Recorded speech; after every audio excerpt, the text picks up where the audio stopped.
കോഴിക്കോട് വീണ്ടും നിപ സ്ഥിരീകരിച്ചു. ഫറോക്ക് സ്വദേശിയായ 43-കാരനാണ് രോഗം സ്ഥിരീകരിച്ചത്. പൊതുവെ മൃഗങ്ങളിൽ നിന്നും മൃഗങ്ങളിലേക്ക് പകരുന്ന അസുഖമാണ് നിപ വൈറസ്.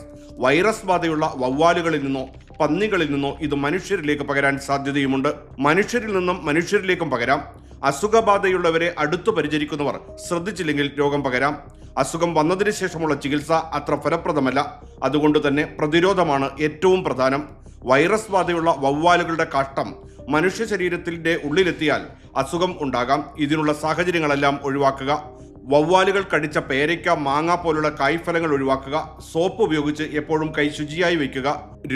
രോഗചികിത്സയ്ക്ക് ഉപയോഗിച്ച ഉപകരണങ്ങൾ, രോഗിയുടെ വസ്ത്രം, വിരി മുതലായവയെല്ലാം സുരക്ഷിതമായി മാത്രം കൈകാര്യം ചെയ്യുക. നിപ രോഗികളെ മറ്റു രോഗികളുമായുള്ള ഇടപഴകൽ തീർത്തും ഒഴിവാക്കി വേർതിരിച്ച് വാർഡുകളിലേക്ക് മാറ്റുക. മാസ്ക്, ഗ്ലൗസ്, ഗൗൺ എന്നിവയൊക്കെ രോഗിയുമായി ഇടപഴകുമ്പോൾ ഉടനീളം ഉപയോഗിക്കേണ്ടതാണ്.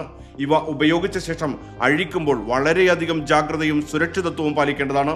തീർത്തും സൂക്ഷ്മമായ വായുവിലെ കണങ്ങളിൽ 95% ശ്വസിക്കുന്നത് തടയാൻ കഴിയുന്ന N95 മാസ്കുകൾ രക്തവും സ്രവങ്ങളും ടെസ്റ്റിനായി എടുക്കുമ്പോഴും ട്യൂബ് ഇടുന്നത് പോലുള്ള ഇടപെടൽ വേളയിലും നിഷ്കർഷിക്കേണ്ടതാണ്.